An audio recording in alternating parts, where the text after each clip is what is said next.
Welcome to the You're Not Crazy podcast, hosted by Jessica Knight, a certified life coach who specializes in healing from narcissistic and emotional abuse.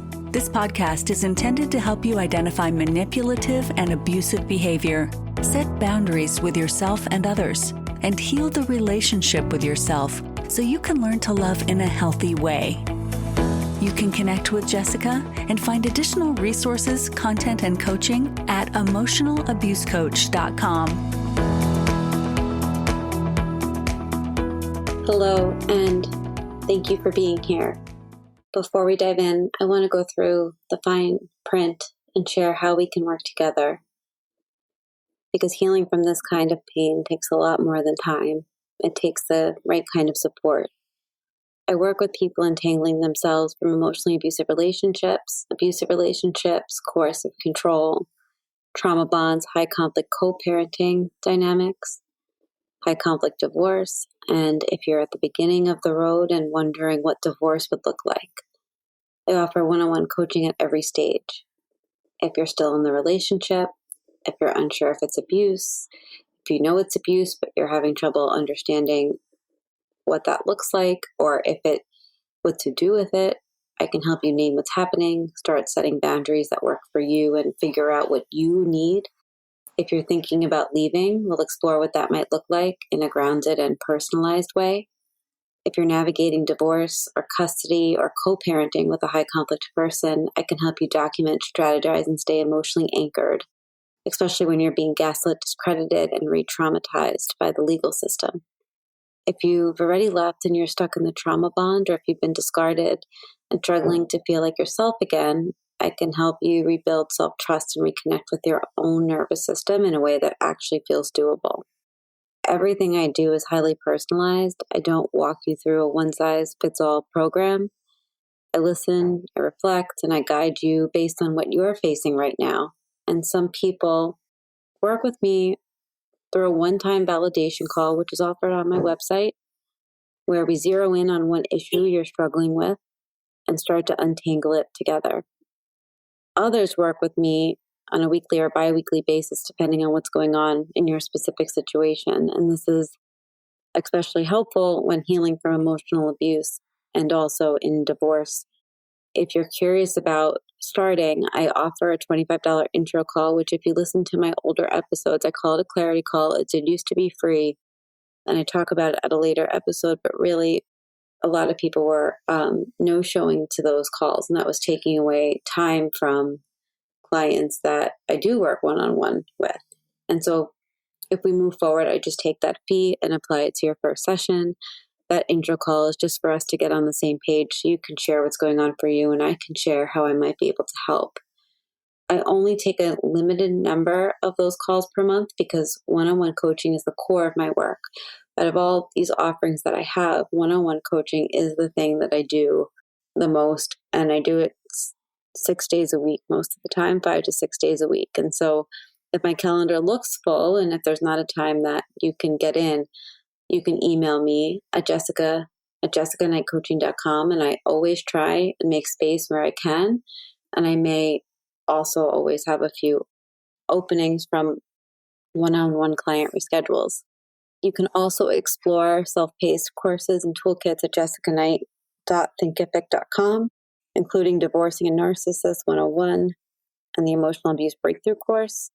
I have a documentation course and my new signature program, Unhooked, which is a private podcast and course that walks you through the full cycle of abuse, helps you map it in your relationship and how to break it and how to begin to see what it really is that you're going through.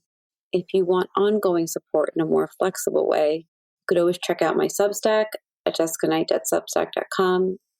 Each month I focus on a different theme, from trauma bonding to divorce to cluster B to sexual coercion to emotional abuse to toxic breakups. Those are just some from this year. Paid members get access to monthly deep dives, master classes, Q&As, strategy kits, and I'm working on some more group options. There is also a free option and a monthly option. So please head over to Substack. The link is in my show notes. You also can just search Jessica Knight Coaching and I'll come up. Everything that I create is meant to help. My coaching, my writing, my courses, this podcast, it's built around the one truth that you're not crazy. You are conditioned to doubt your reality, and I want to help you change that and understand what you're going through. If you like this podcast, the best thing that you can do is subscribe and rate the episode 5 stars. You can find me on my websites, emotionalabusecoach.com and high-conflict divorcecoaching.com. All of the offerings that I just mentioned are also in the show notes below. Now let's get to the episode. Every once in a while, I get myself on a rant, and this is the second time I'm recording this, actually.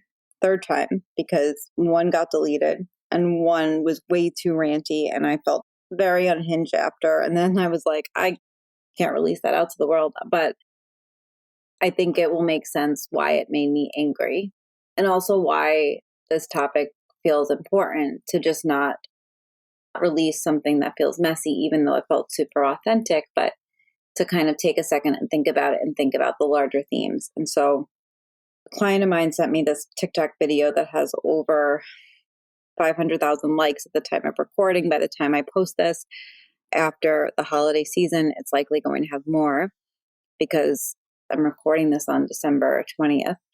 And it was sent to her by her husband because he thought it would be a great idea for her to watch it instead of working on his behavior. And I am going to look at that today, and I will play the audio for you because it's not just a really dumb video. It's also very dangerous, and it pretends to help relationships, but it actually trains women to doubt themselves, to surrender any boundaries they have, and just to do what their husband wants. And if you have been here, you may know or should know that I don't subscribe to the whole gender argument that, yes, it is true that men abuse women more than women abuse men, but I don't believe that abuse just goes one way. I do have a lot of male clients, but today this is going to be focused on the video, which is about how to treat men. So the context of the things that I say and the generalizations around what I say about men doesn't mean that I believe that for every man that's walking the earth outside right now. It does mean that I will not respond to any comments, emails, messages that tell me that I need to do podcasts that talk about both genders, because I don't have to do anything. And I am responding to a specific video. And again, I think I make it very clear, and I think I'm really authentic when it comes to this, is that I don't believe that it's just one gender abuses the other. I'm very honest. It does happen more, that more men abuse women, but I certainly work with a lot of male clients. And so if you're a male and you're listening to this and you listen to the whole thing and you're saying to yourself, I experienced that in my relationship, what your job is to really listen to the themes. And truthfully, I think some of these themes probably only happen to women, but it doesn't mean that there aren't similar ones that happen to men. And so that is my disclaimer. And you're going to hear me use, I won't be using the word they or reminding you that this goes both ways, and it will make sense once you hear the audio from this TikTok. And the kind of context that is presented in this, and I want to say this before I share the audio, is that it is strategically engineered to destabilize a woman's sense of self. It is literally coercive control. And it sounds like guidance, but it's designed to implant self-doubt, erode your boundaries, and reinforce the idea that if your relationship feels bad, it must be your fault. This video sort of takes the, maybe I was too harsh, maybe I was this, maybe I was that. It makes you feel like if your relationship feels bad, it must be your fault. Maybe he wouldn't shut down if I just appreciated him more. All of those thoughts, and it grooms you into second guessing your entire emotional reality. And the second a woman starts wondering whether her partner's stonewalling, coldness, rage, abuse is due to her quote unquote tone, she's already being manipulated. And this is the content that's in the video that literally sounds like the mouthpiece of abusers. It's doing the gaslighting for them because it's putting that self-doubt in people's brains and coming across as advice. It makes abuse harder to recognize because it rebrands just basic resistance to mistreatment as disrespect. You call him out on doing something hurtful, and now you're belittling him. You want to discuss something important. You might need an answer for something. It may not even have something to do with you. You might need an answer about, like, are you in agreement that you can bring our daughter on Wednesday to this thing? But now you're creating chaos because don't you know that he's tired and you should just be peaceful? He can't answer questions. You'll hear in the video a lot of examples like that are extremely frustrating. And the problem, it's like the point of the video is to make you feel like men are suffering all day and women haven't been taught how to take care of them. And that's the problem with society. And the problem with society is absolutely not that. The problem with society is that this is a fucking smokescreen for abusers, and it takes the cost of what it is that women are almost forced to do to go against their own gut instincts all the time. And the more and more they internalize this kind of like garbage content, it's more likely we are to stay in a coercive relationship or to be neglected or outright abusive relationships, thinking that we just need to try harder. This is exactly the situation that got me into my first trauma bond. Because it wasn't that I wasn't trying hard enough or not doing things better or that I wasn't reading the right books or I wasn't handling his anger better. I wasn't managing it. I wasn't managing my reactions and how I show up. I wasn't putting on an apron and baking cookies and kissing his feet when he comes into the house because I didn't live with him, but I should have been there anyway if I followed this logic. And so before I digress even more than I have, I just want to preface it with like, that's why I believe that this content is dangerous, because somebody blind eye kind of walking through or it's coming up on your For You page and then you hear it and you're like, oh my God, maybe I'm doing everything wrong. Or your husband hears it or your partner hears it, your boyfriend, they send it to you and now they're justified in what they're thinking. And I think that's the problem, because I can't think of a way.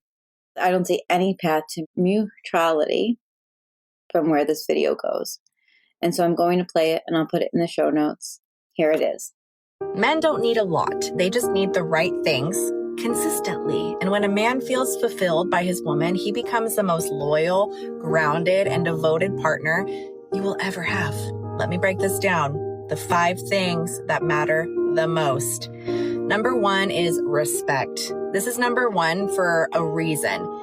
Men don't love the way women love. Men love through respect. Speak to him in a way that does not strip him of his freaking dignity.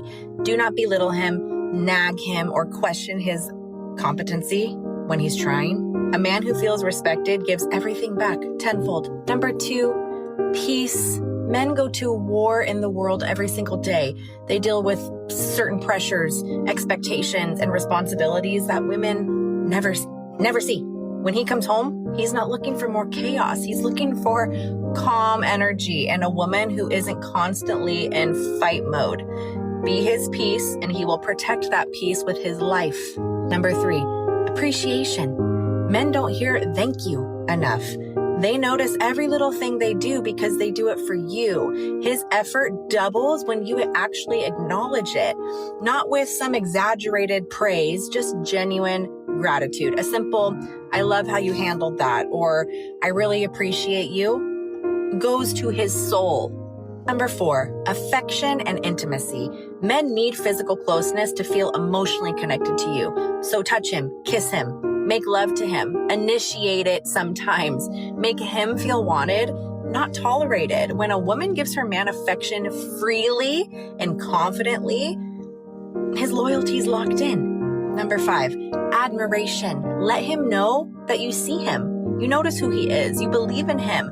Men rise to the level of a woman who believes in their potential. When he feels admired by you, he expands. His purpose grows. His desire to provide, protect, and love you grows with it. So keep your man satisfied, okay? It has nothing to do with perfection. Nobody's perfect. It is not about being a maid, a mother, or a doormat. It's about being a partner who understands how men feel love, respect, peace, appreciation, affection, and admiration. That's it. Okay. I want to throw up again after listening to that. So before I go back to my rage, I'm going to say that I hate this video, and I also want to and feel like I need to name right now that this promotes sexual coercion. And it's not in a subtle way, it's actually doing it explicitly. It's not saying that this is a side effect. It's not like this is covert. This is the core feature of the message. It's not just enabling coercion, but it's actually glorifying it. And if you go on Threads, there are countless people that have argued with me on these topics that where I call sex it's not a need. And they're like, it is a need. I work so hard. It's like, yeah, you literally are the audience for this video. It's packaging it in a way so that you don't even realize that you're being trained to surrender your body. And I'm going to actually quote what she says. She says, men need physical closeness to feel emotionally connected to you. So touch him, kiss him, make love to him, initiate it sometimes, and that's when she laughs, make him feel wanted, not tolerated. And when a woman gives her man affection confidently, his loyalty is locked in. That is sexual coercion.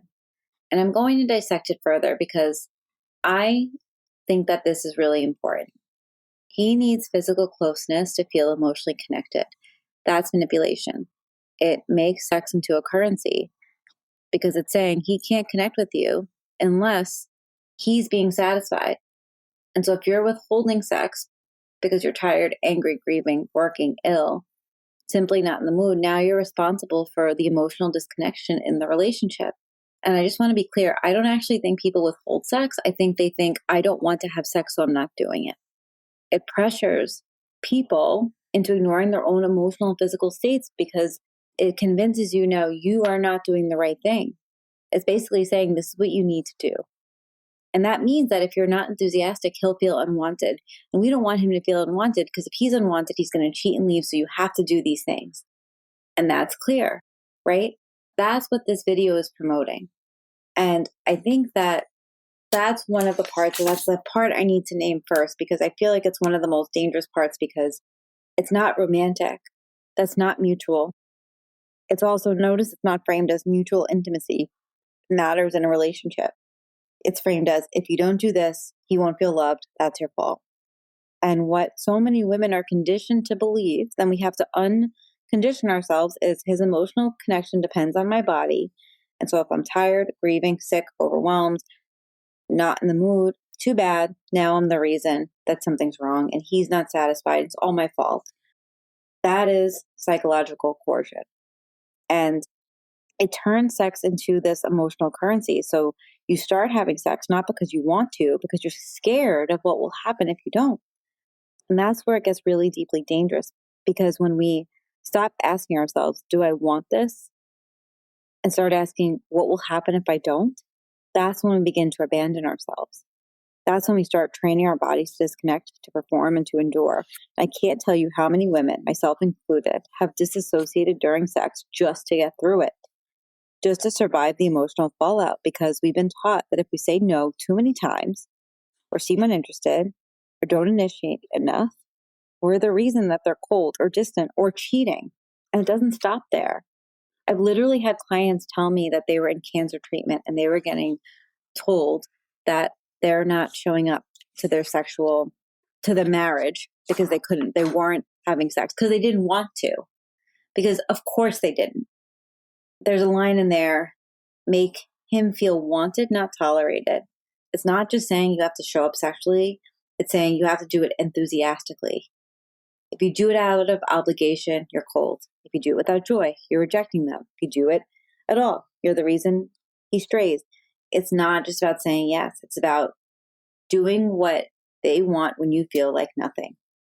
And the real kicker is when she says, when a woman gives her mad affection freely and confidently, his loyalty is locked in.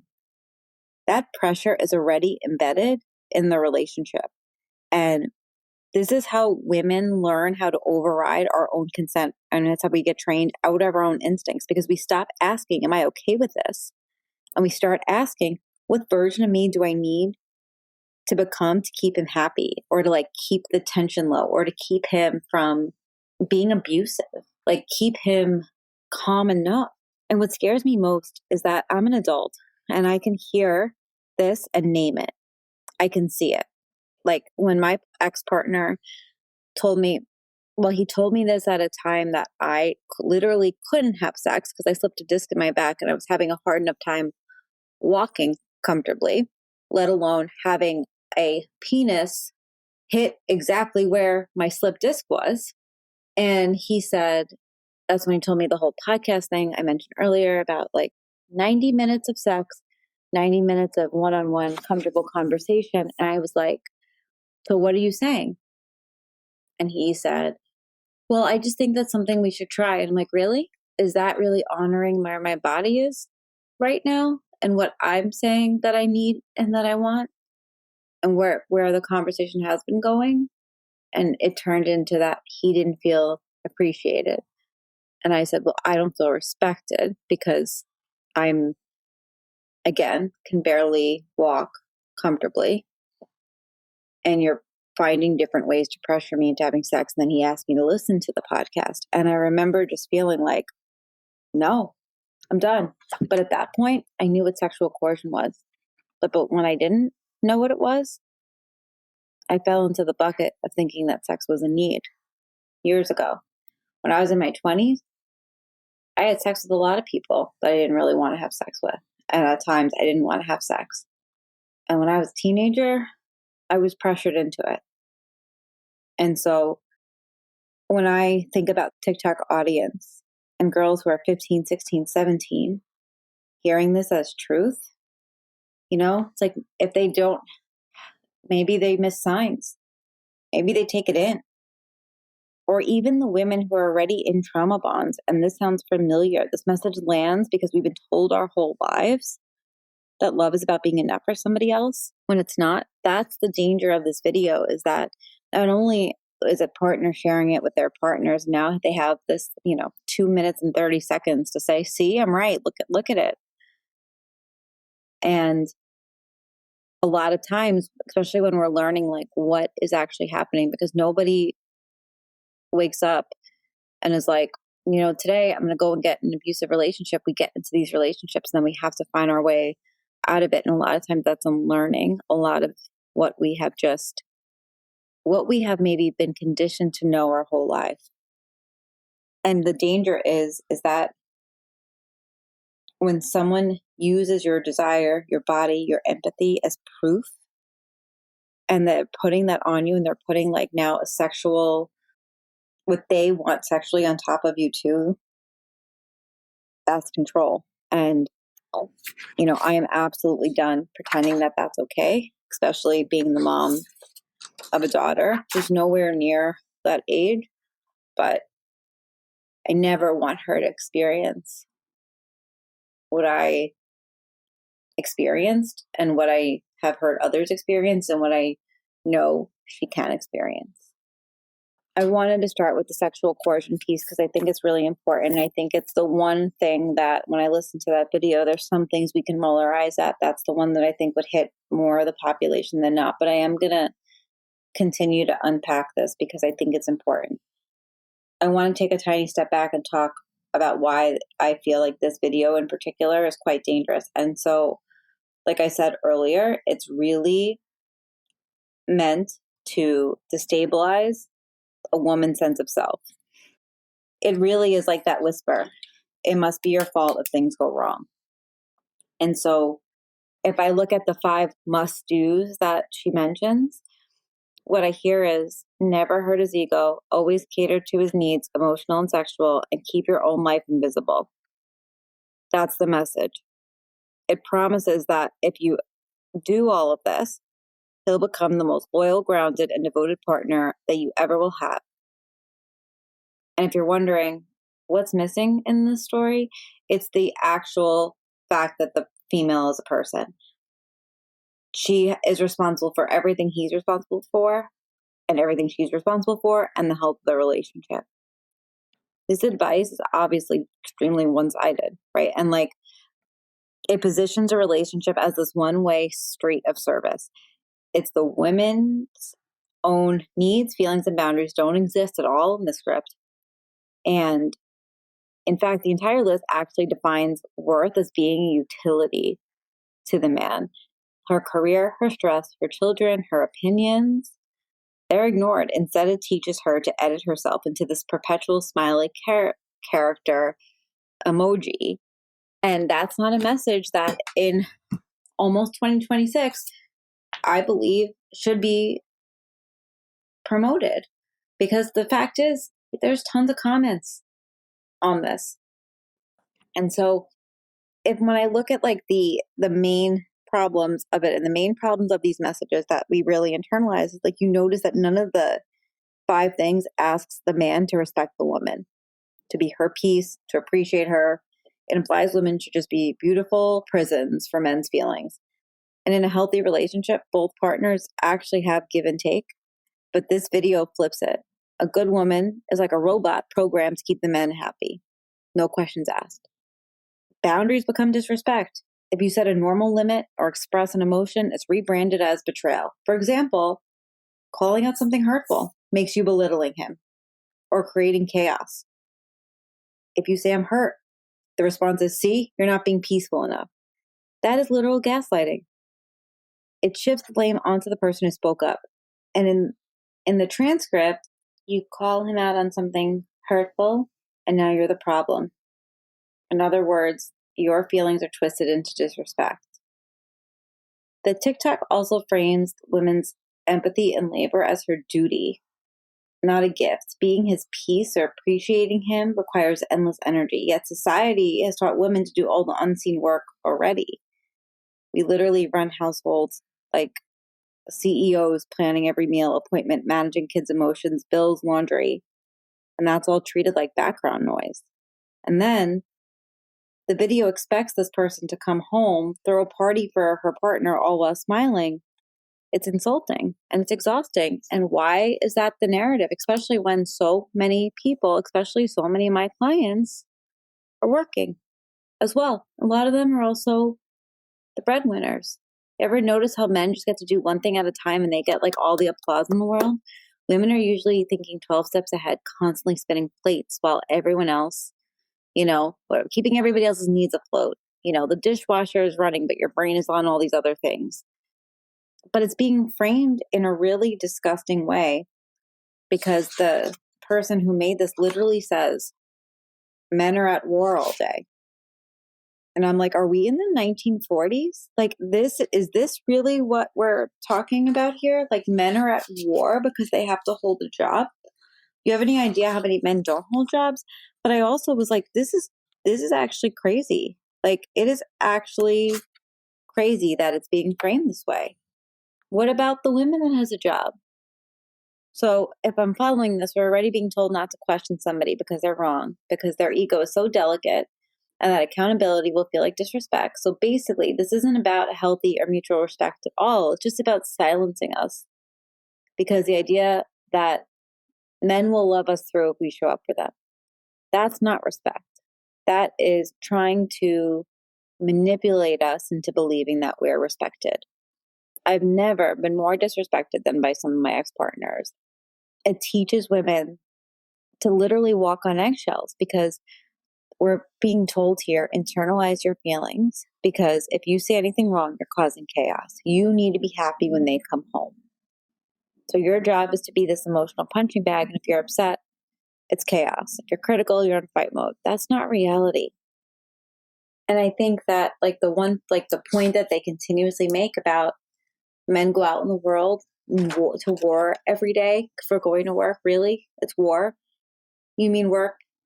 Like, it's such a crazy framing because it literally makes it seem like they are these suffering victims and that women just have to sit back and take it.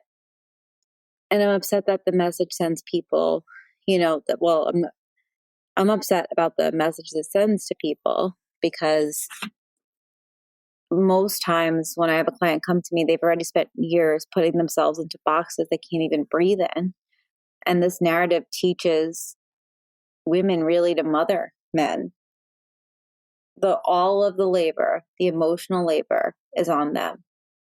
And all of these points that the video is trying to make is used like ammo to shame and silence women. For example, the podcast says at the end something like, it's not meant to make you a maid or a mother. And it's like, well, you just literally spent 2 minutes and 30 seconds telling me that I need to like essentially greet them with cookies, even when you have a long day. And it also brings up this idea of like how much and how often we do what we can, but we're always accused of not doing enough. And the TikTok tells people this is just how he loves. But the reality is the only way he loves is actually conditionally, and it's completely dependent on a woman's compliance. That's literally manipulation. There's this theme in here too, in this video, about a woman being this like human validation system. And according to the video, a woman's role in the relationship is to speak to him in a way that doesn't strip him of his dignity. Avoid nagging, questioning, challenging him. Be his peace, his calm, his reset button. After the world has drained him, express constant appreciation for his efforts, no matter how minimal. Admire him so he can live up to his full potential. And when you stack all those roles together, what you get is a one-sided job description. Make him feel good about himself no matter what you're doing, and feed that validation system all the time. You're not being asked to relate to him or with him. You're asked to regulate them.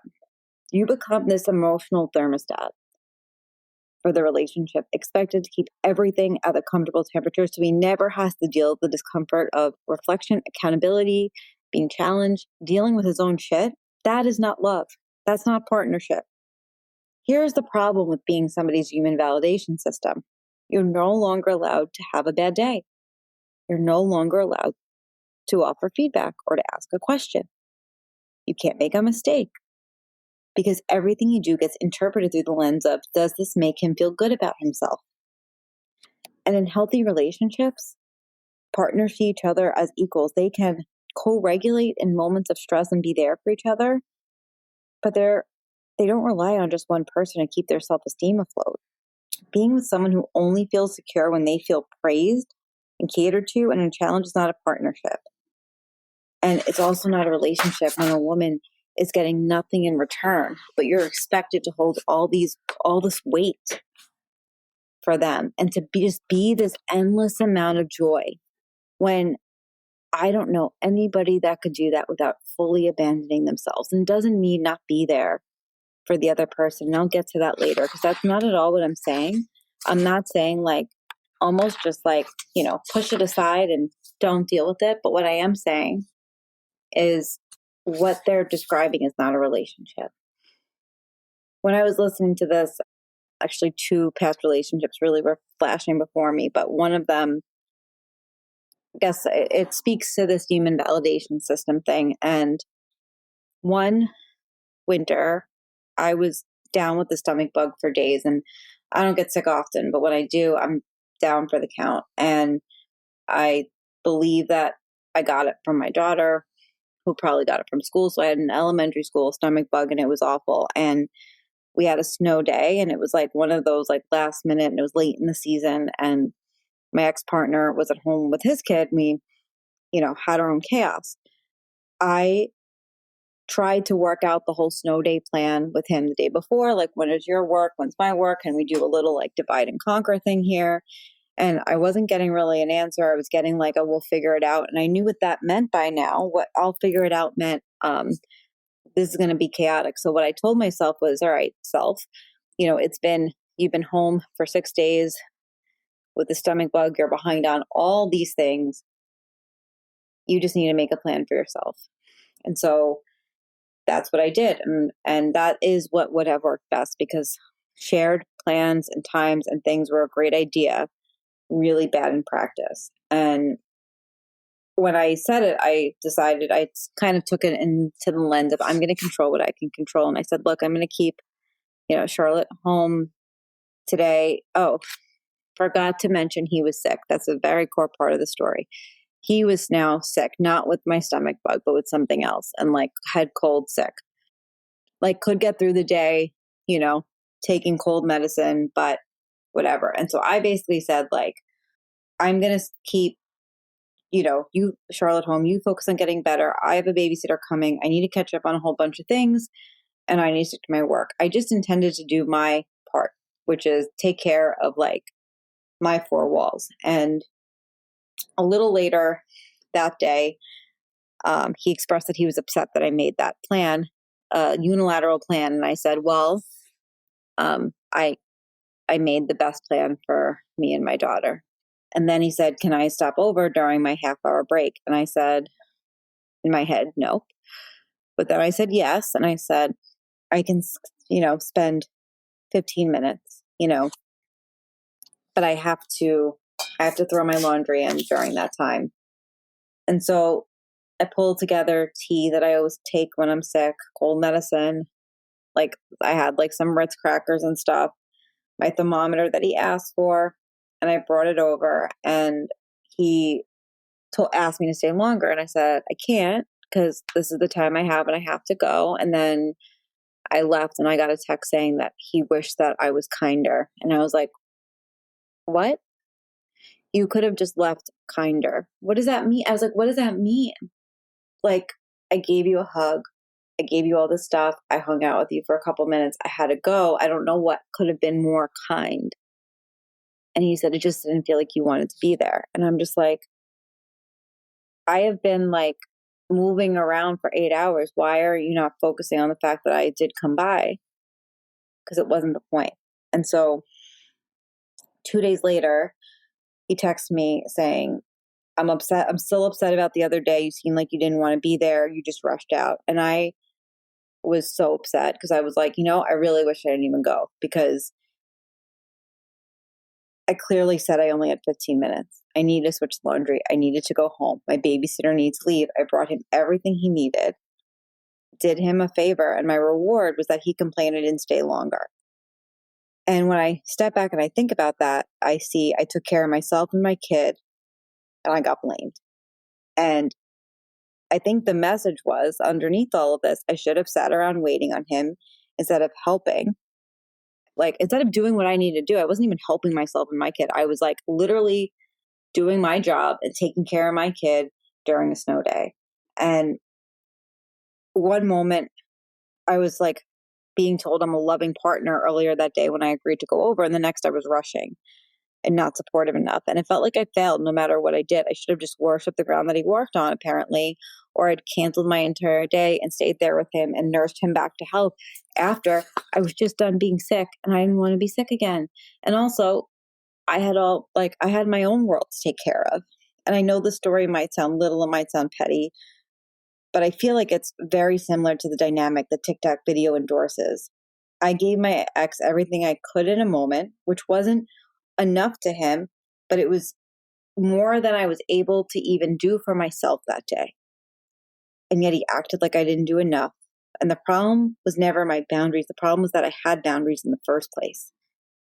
And I didn't please him constantly. I was always framed as the villain. And that always confused me, because I would think I'm meeting him halfway and he would see me as being selfish. It is like literally the heart of the trauma bond that in that relationship, at least, I kept falling into.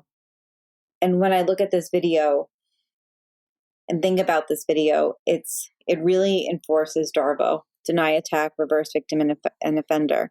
When anyone sets a boundary, the video is basically saying that you need to deny it, ignore it. And if you hold them accountable, you're the troublemaker. And this is what leads to trauma bonding. And this is why it's so dangerous. Trauma bonds form from the cycle of abuse and the false affection with a huge power imbalance. And it leaves the victim doubting their own reality. And the abused often lose their sense of self. I remember thinking, maybe I just have to try harder. Maybe I'm not loving him the right way. And for the longest time, I blamed myself. I should read a book to understand this or that better. And it took hitting like real big trauma bond rock bottom for me to realize, you know what? I don't give a crap about this person's anger or their this or their that, because that's their thing to manage, not mine to put myself into eggshells. to step on eggshells for, to put myself in a box. That's not my stuff. That's their stuff. The TikTok advice is basically grooming somebody for a trauma bond. It tells you to tie your worth to their mood. If they're loyal, great. And if he's not, it's because you failed somehow. And that is how a trauma bond traps people, because it makes you think, if I'll try one more time every single day. So many women hear you're not trying hard enough, and you internalize it until one day you wake up and say, enough. But it's really hard when you have this in the background. I want to go back to what I was saying before about what this TikTok is saying about that men are at war when they're at work, and women should dutifully be a soft landing when they come home. It claims that men have pressures women never see. And when I heard that line, I went, really? Probably out loud, because in reality, women juggle incredible workloads too, often full-time and shouldering most of the home and emotional labor. But this TikTok acts like our lives are tea parties when men are out there like fighting dragons. And it's ridiculous, because many women are breadwinners or co-bearers of all the financial stress, yet the narrative tries to guilt women. You have it so easy, so just smile and be his peace. It's disgusting, honestly. And one review points out, this was probably one of the one comments that I found valid. Emotional and unpaid labor is systematically devalued in patriarchal societies, meaning we're expected to do 1,000 things at once. And when we step out of line, AKA have an emotion, get angry, ask for help, or say no, we're told we're selfish or nagging. And the advice in this video is just the next iteration of the old same freaking story that women's work is not real work. And under this lens, it frames normal dissatisfaction as disrespect. Men come home to calm, don't create chaos. That means shut up and smile. And it never once acknowledges that women also deserve respect for their own life. I was wondering if there was going to be a video next to this one that said, this is how you treat a woman. There's not. Not that that would have made it any better for me, but I want to point out that it's not even there. And so I want to cut through some of the garbage, because a lot of what I wanted to do is just sort of explain the why. So if you get into this and you're wondering what this is and why you're feeling this way and why this video may have bothered you too, is because nowhere in this is a healthy relationship a part of the video. That's not the video. It never was. Because the video isn't describing a relationship. It's describing how to be a slave to somebody. There's no neutrality in what was presented because it wasn't advice. There's no neutrality. And there was not a look at both sides. There wasn't a how to improve your partnership. It was a one-sided rule book of how women should contort themselves without any examination, without a man having any examination of their behavior. No accountability. No reciprocity, because the entire framework is designed as male entitlement.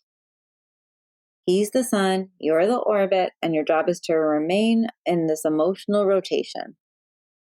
But where's the space for women's perspective? There is no space. There's no room for that. There's no place for somebody to have thoughts too. There's so many comments on this video that talk about smart woman, say it louder, so much truth. And I was just like, oh my God, you know what? There's even one that I wish was burned out of my memory, but it's a guy commenting saying like, why don't you tell her to start saying, sorry, you're right? And I'm literally surprised my eyeballs are still attached to my head at this point, because when I saw that, I was like, oh my God. And if you feel like this is what you've been taught, and this is the generation that you're a part of, or the generation of training women to be silent and sweet and sexually available and emotionally obedient, you're allowed to say, no fucking way, because this isn't love. This is just erasing me, and I'm not doing it anymore. And I'm done with this. You are allowed to tell yourself, I'm a person, and I'm a fucking person. And I believe that love is messy and vulnerable and inconvenient sometimes, but it also can be really special. And it means that two people have to show up for each other. It's not one managing both emotional, your tears, chaos. It doesn't demand your body whenever someone wants it. And it definitely doesn't punish you if you're not validating the other person all the time. A real relationship is a relationship where your full emotional range isn't just loud, but it's respected. And it doesn't take away from the fact that you may have unhealthy behaviors and you need to check yourself and you need to be on top of that and you need to do your work. I'm never, ever going to say you should scream at your partner and that's okay.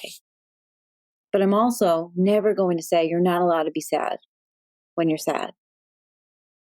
In my perspective, real love is safe. There's neutrality, there's honesty, and you're allowed to trust your gut instincts. Because if something feels off, even if the world's telling you it's fine, but if your partner is telling you that you shouldn't trust that, that is a big, big, big red flag for me. I don't think that love comes with a contract that you have to be on call 24/7. It's still your body, your choice. Consent is way more than words. It's how you truly feel about the encounter, and nobody can take that away from you. And so I put together a few things after listening to this way too many times about the truths that I would say if I was making a TikTok, which I probably am not going to do, but on what is actually the message I want women to hear, which is not the one that TikTok did. Your feelings are not chaos. You have a right to be upset, tired, hurt. Voicing that calmly is not disrespect. It is honest communication. You can express your boundaries without becoming a villain. A partner who insists you stay silent whenever he's tired is not worth that. No is a complete sentence. You are not obligated to initiate or perform intimacy under any circumstance. You deserve a partner who builds mutual closeness. You have a voice, and you're allowed to use it. Speak up if something hurts you. Good communication, even if it causes temporary argument, beats the silent resentment that this video encourages. Being honest and vulnerable is brave and necessary, and don't let anyone tell you that being heard is the same as starting trauma. Boundaries are your armor, not a weapon for them. It's okay to say I need a break, that hurt me, or no. I'm going to end with this. When I see videos like this, I think about the next generation because I know who I am. I know who I help. I know what I'm doing. My daughter is not old enough to be on TikTok yet, thank God. But when she grows up, she will be. And what world do I want her in? Not this one. A world where girls are learned to speak. My daughter will not be a daughter that caters to a man's ego. She doesn't do it now, thankfully. So she doesn't do it at 8. She's certainly not going to do it at 38. Or she better not. Well, she has me as her mom, so she won't. But I never want my daughter or anyone's daughter, any of my clients' daughters, to understand what a trauma bond is, or that she feels she has to earn love with her body. And I'm really committed to not letting that script be the dominant script. And the fact that this garbage made me so angry is really a testament to how much I feel is actually at stake sometimes. And we should be angry at a society that just feeds these lies, because that channel can go into action. And if you are listening to this and you've sort of made it through my rage podcast, wasn't as rageful as the other one. There was a lot more F-bombs in it. But I really just hope this helps you think and rethink and listen to your gut instincts. Because your entire self deserves to be part of a relationship without an apology, without begging, without adjusting. And I hope that when you hear messages like this, you can put them through your internal system and ask yourself, do I believe that? What are they saying? What are they teaching? Because if you think about it, even if you're stuck in it, and I remember feeling like this when I was stuck in it, I don't want to believe these things. And I might be, over here and getting over there, but you deserve to listen to you.